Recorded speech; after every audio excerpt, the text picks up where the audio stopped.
Hello and welcome to a brand new segment here on Roll for Crit that we're calling Read for Crit. This is sort of our little book club that we're going to do periodically from time to time, in which we're going to take a look at some books that are either based on board games, or board games that were based on books, or board games inspired by books, or vice versa. Any combination therein where there are words and pages and games involved, that's what we're looking at. And we're going to start today with a couple of special selections. What are we looking at here, Will? Yes, we're actually starting with multiple books for this first one. Probably right. Usually would be one. You're getting a 2 for 1. Fantasy Flight has the Arkham Horror series, and based on Lovecraft's Cthulhu. And they released a while ago the Investigators of Arkham, which you can actually see behind me. It's sort of a big book filled with a bunch of short stories involving all their main investigators you can play as throughout the Arkham series games. Apparently, they decided that that book sold well enough to actually do more specific stories on characters. We actually have not the first two. This is book, I believe, 3 and 4 of the character series. The Dirge of Reason. And To Fight the Black Wind. Yes. These will focus on investigators from the series, specifically a story that really deals with them dealing with a unique sort of tackle event or unknown horror. These do come with promo cards for the game. I actually have them in front of me right now. The card for the Arkham Horror card game is the same as the Investigator if they've already been printed or will be printed. But their unique weakness and special card are different and sort of relate to the story. So we don't want to show too much about them just in case. Those are a little secret. I do like that the other stuff is unique. Mm-hmm. And the portrait is different, which is nice if you like art-wise, but the fact that you can have a unique feeling with that character, making for like the Roland from this book, for example. Yeah, it's a neat touch. I looked at them and I was like, oh, I remember that from the story. Exactly. Yeah, so as you said, each one is sort of about a different character, and of course they all take place in Arkham, and they all have very familiar elements if you've played either the Arkham Horror board game or the living card game. Yes, in fact, there's a character in this one that I actually, while reading, was like, I remember you. Yeah, and there's even, it almost feels Besides like... the main character, obviously. I mean. Right, yeah. There's sort of like a feeling of a shared universe because, obviously because they all do take place in the same universe. Mm-hmm. So, some characters will pop up in multiple, or locations at least. But one of the things I do like in this idea of the shared universe is because obviously the big shared universe is comics. Right. But in comics, because the characters in question are so strong, it's sort of hard to be like, well, if Spider-Man did this, how did Iron Man not know about it kind of deal? Yeah. But in this, it's sort of the opposite. You're right. Everyone is struggling to survive against impossible horrors. Right. Makes sense. And it definitely does feel like they do, and it has some of the game mechanics, like sometimes they'll fight something and they'll get a really good shot off. But at the same time, it shows that idea of how some of these things are just... you can't comprehend them. Yeah, well, let's talk about, let's start with the Dirge of Reason, because I think that was the first one that was released. If you really want to hear our thoughts, we'll do the rest of the books in the series later. But the Dirge of Reason, so it's about Roland Banks, is that his last name? Yes, as it says in the card. Banks, and he's like a PI, and it's basically a kind of a classic hard-boiled detective story. Right, he's an FBI agent who was sort of... Oh yeah, I said PI, but He pretty much, I guess, drew the short straw because he was like too clean cut and got this really annoying case. Yeah. He's a newcomer to Arkham, and he's trying to solve this mystery about this explosion that killed a bunch of people. And one of the things that I found, because it was kind of strange with both of these books, which is something that we also, I remember, felt playing Mythos Tales, which is another Cthulhu game not related to this Arkham universe. Not actually. Yeah. Where... the characters are not familiar with the world of Cthulhu and that mythos at the start of these stories. I don't know if that's true for all these books, but at least for these two it was. So there is kind of this thing where you're waiting for them they're like, how did this mystery happen? What does it mean? Like looking for a scientific explanation. And I don't know about you, but for me, I kind of felt like, I know that it's something mythical and monstrous. Yes, I understand that completely. But at the same time, one of the reasons I like about that, or at least with these two characters, and probably I actually think they're some of my favorite parts in the book, is when they have that realization of their world being torn of the reality that they know when they come to the horror. Yeah.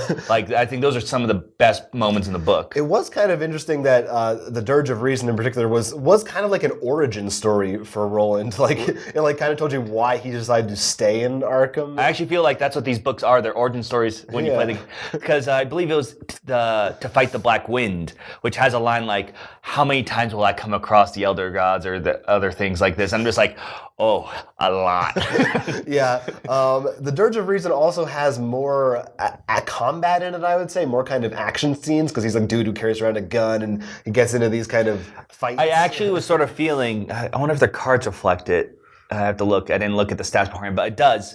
She's much stronger if you look at the willpower and like knowledge, while he's better in the fighting. So in my mind, like, it's like, okay, when you see the characters who are better at fighting, this is what their story is going to be more like. But the characters better at willpower and reasoning, you know, that's their story. Yeah, no, which is cool. I will say I was a little... the combat scenes in that one book got a little boring for me. There were a lot of descriptions of... They really wanted to call out, oh, this guy's got a 32 and that guy's got a 45. I felt like that was like every other page was the types of guns they were carrying. I was like, okay, I'm not as intrigued by it. But if we want to move on to the second book, To Fight the Black Wind, I actually enjoyed this one more than the first one. I did too, and I think one of the reasons is being a psychiatrist or psychologist. I always forget the difference. She's one of them.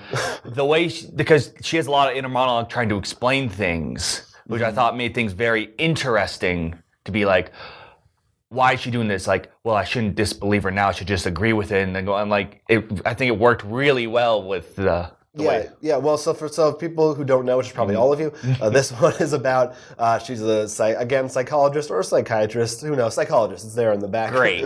At Arkham Asylum. Not the Joker's not there though. Nope. Just people from Arkham, and she's dealing with this particular patient who has wounds appear on her back, and eventually, I don't think this is a spoiler. It's on the back of the book. The most of the book kind of takes place in the Dreamlands, which, if you're familiar with Arkham, it's like this weird between realms dimension. Yeah, this one definitely goes a lot deeper, I think, in some of the... Much heavily about the mythos. Right. Whereas in that one, it's more implied. It's all on the edge until the very end. And even, like, I guess they do sort of describe which of the elder gods or ancient ones are sort of involved here, but it's not as...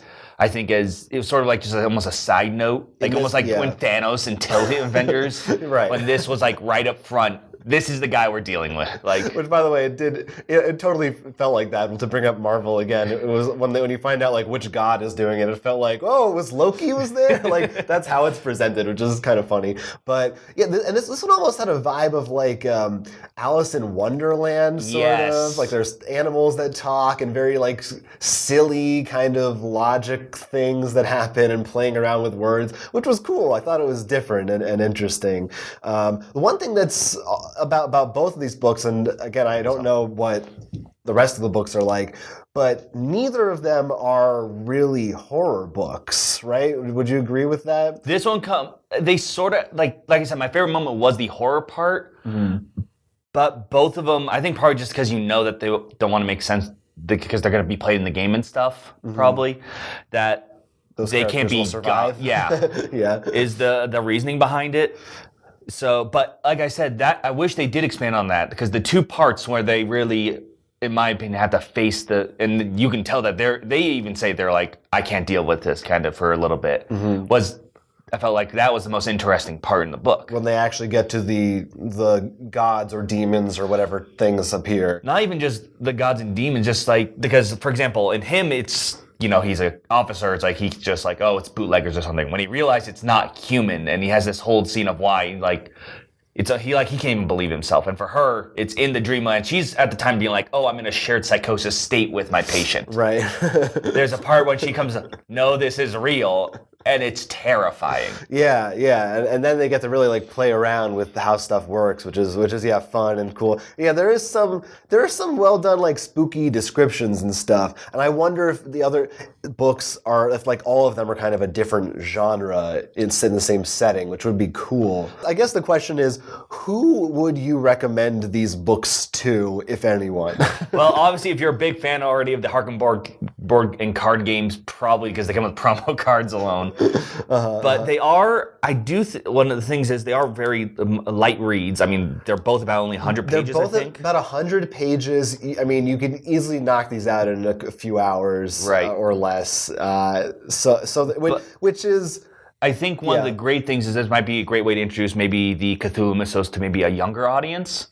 Because Lovecraft is very, much older writing and so the language and stuff. That's true. So this could be a lot easier for them to wrap their heads around it. That's a good point. Yeah, that is true. That's a good way to get into this for sure. And another thing to point out, I think, at least with these two books, they actually have at the end sort of like printed material you can look at, like as if documents they saw, which is cool.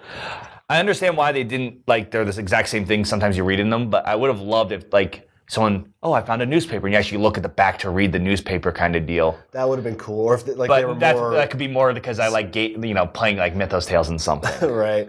But it is a nice touch to have kind of that extra stuff to look at in the back of the book. They kind of surprised me. They were a little better than I thought they were going to be. Again, I think this one was better than that one. But if you're someone who really likes the mythos of these games, they're not bad. Like you said, they're so quick, they're so light, and they do have a nice design. I think the place where they suffer the most is just because they're so short. I feel like you don't really get enough time to really feel for these characters. I think it's better, if you have played the games and you are like, I've played as him, so it's kind of cool. Right. In particular, Roland's usually almost like in a base, I feel, so I knew him pretty well. So I had this idea of the cop and his sort of, just by playing cards with him and stuff. Right. I definitely like the idea behind it, and I understand why they're short, as you said, because they're connected to a game. I would definitely love if there was a bigger, more impactful dealing with these characters, and just to be like, look, I know you're going to play with these characters in the game. This is sort of a separate, almost like an ultimate universe kind of deal. Yeah. Because I do think they did a pretty good job with these stories. Yeah, they're not bad. They're not great. It's certainly not great literature. I would not make that claim. But you mean you're not going to put this right up with your To Kill a Mockingbird? No, probably not. High schools probably won't be teaching this anytime soon. Yeah, but like you said, for younger readers, I think it is probably a good place to go into. Whereas if you're not younger and you haven't read, for instance, actual Lovecraft, there's no reason to read this and not just read that instead. It'll be much more interesting, probably. But, I don't think that, they don't reach very great heights, but I don't think they are reaching for very great heights. I think they're just trying to be a fun little addendum to the games. There was also a lot of times where I felt like there should be a break after I read a chapter saying, now do this in your game to try and... I was thinking because while the Arkham card game is designed so you can choose any investigator you want, it'd be a little bit cool if this was this is the Roland one. Someone has to be Roland. Yeah. And has a bit more of a connection. Because the story is good in the card games. It's pretty, that's why I've enjoyed it. It's actually been a fun little connection here and there and if you choose to do this or not, it explains. But I think that would be a cool next step to maybe some of their bigger investigators to get we made a special Roland chapter. We made a special, what's her name again? Carolyn chapter. And I think that could be a really fun, really make the chapters feel, even connect to these stories, if it was coming back to her Dreamland experience and having to deal with the consequences. Yeah, something like that would be neat to have more of a connection to the games. I will wonder how well these are selling, how many people actually are interested in these. Well, I know I've been waiting for reprints for the first two. Yeah, so they sell out. That could be, once again, though, because of this. Or they printed 10 copies. That was all they thought that anybody would want. I do believe the first book actually is arriving soon they made a reprint of that and should be arriving. I'm keeping an eye out. Well, definitely you can check out Fantasy Flight's website where they usually keep pretty good reports of whether or not these are available and when. So if you heard our recommendations, you probably could figure out if you want to try it out or not. Check them out. For the most part, slight but fun. Not too bad. Like I said, if you're already a fan of the Arkham Horror series, I don't think it's that bad because the promo cards are fun. Because they'll deal with the story. It's a fun little nice read. We put it on the bookshelf, and especially if you have kids, I think that's going to be a lot easier to introduce them to the Lovecraftian idea and style than diving into Lovecraft himself, because sometimes he can be a little, his language is a little bit archaic. And I guess when we say kids, we probably still mean 13 or older, right? Because they are still kind of anyone violent. Younger than us. Yeah, they're still kind of horrific. So this is the Arkham Horror books. Let us know if you have read these or if you're interested in them in the comments, or if you have suggestions for future books, book pairings you might want to recommend to us for other videos. And luckily, you will not need to let us know in a 4 to 5 page essay. That's right. There's no required reading for this at all. Anyway, that'll do it. I'm Jonathan. I'm Will. And this has been Read for Crit. Don't forget to click that like button and, of course, subscribe for even more excellent videos. I subscribed and now I'm rich.